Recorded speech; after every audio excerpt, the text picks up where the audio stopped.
going to show you a mobility sequence that you can do at home. Some of these are familiar and some maybe not so much. So the first one I want you to do is neck cars, which we've done many times before. So head goes down, ear to shoulder, around, looking all the way up at the ceiling, around to the other ear to shoulder, and then back down to the front. And then we switch directions. Any little cracks or clicks are fine, assuming that they are all pain-free. And I want you to do it at least 5 times in each direction.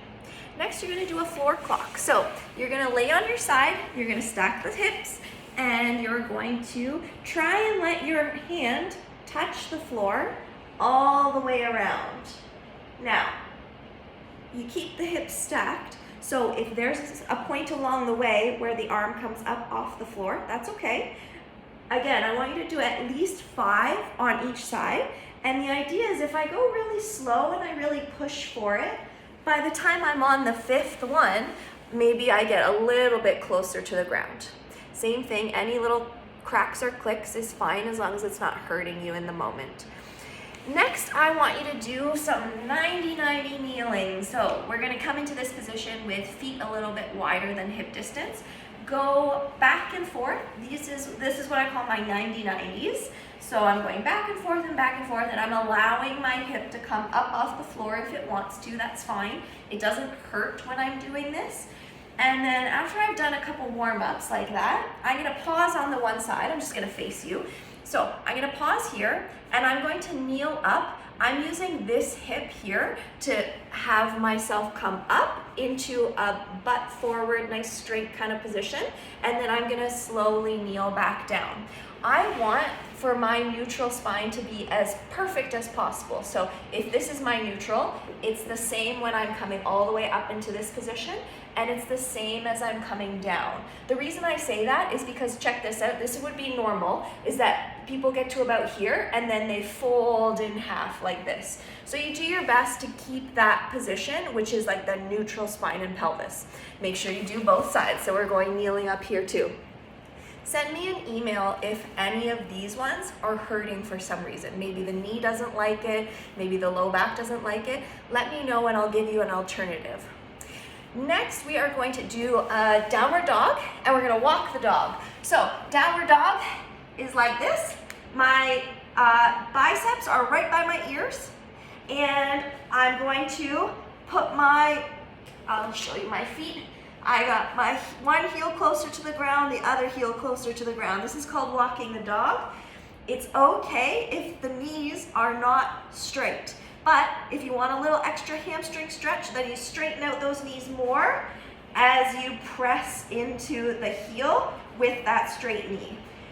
You decide what feels better, what feels like you're getting more out of it, okay? And then lastly, we're gonna do our leg lifts. So this resembles the measurements that we did before. You're gonna lay on your stomach, you're gonna bend your knee. In a perfect world, you're going to lift, rotate, put down on the ground, lift off the ground, rotate, and come back.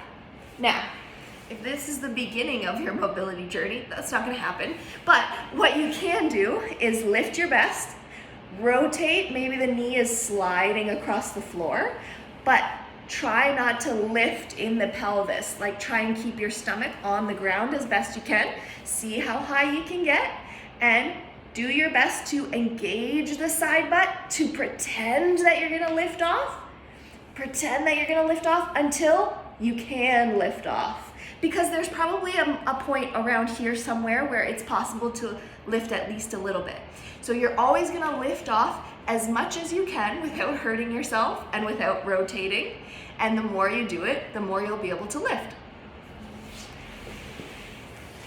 Start with that sequence for now. I want you to do 5 on each of these, 5 on each of these. By the way, this is like a minimum. If it feels good, you can do more than that. I want you to do 5 each way of these, 5 of these on each leg, and your plank or your downward dog, and you're walking the dog.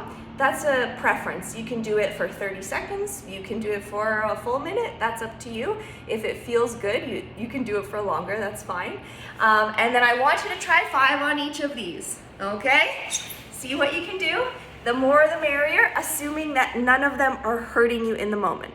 If there's ones that hurt while you're doing it, or they hurt afterwards and something just doesn't feel right, send me an email and we'll find you an alternative.